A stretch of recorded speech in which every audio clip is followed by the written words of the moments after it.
കെ.എസ്.ആർ.ടി.സിയിൽ സ്ത്രീകൾക്ക് സൗജന്യ യാത്ര ഉറപ്പാക്കുന്ന പ്രിയദർശിനി പദ്ധതി ആരംഭിച്ചിട്ട് ഇന്നൊരു മാസം.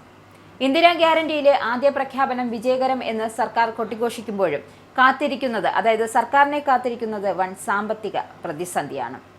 പദ്ധതി പ്രഖ്യാപനത്തിൽ പ്രതീക്ഷിച്ചതിൽ നിന്നും 30 കോടി രൂപ പ്രതിമാസം അധികം നൽകേണ്ടി വരും എന്നാണ് സർക്കാരിന് മുന്നിലെ പ്രതിസന്ധിയായി എത്തിയിരിക്കുന്നത്. ഒരു മാസം കൊണ്ട് ഏകദേശം 95 കോടി രൂപയുടെ സൗജന്യ യാത്രയാണ് പൂർത്തിയായത്.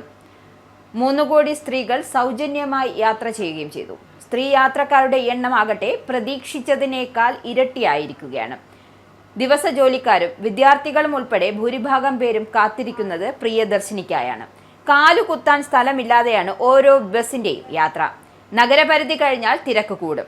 ഇരിക്കാൻ സീറ്റില്ലെന്ന് ചില പുരുഷന്മാർ പരാതിയുണ്ട്.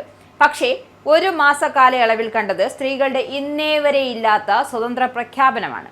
ആദ്യ 100 ദിവസങ്ങൾ സർക്കാരിനും പഠനത്തിനുള്ള സമയമാണ്. കഴിഞ്ഞ 30 ദിവസങ്ങളിൽ ലാഭനഷ്ട കണക്കും നിർണായകമാണ്. യാത്ര തുടങ്ങിയതിന്റെ പിറ്റേന്ന് മെയ് 16-ന് യാത്ര ചെയ്ത സ്ത്രീകളുടെ എണ്ണം 11,80,000 ആയിരുന്നു.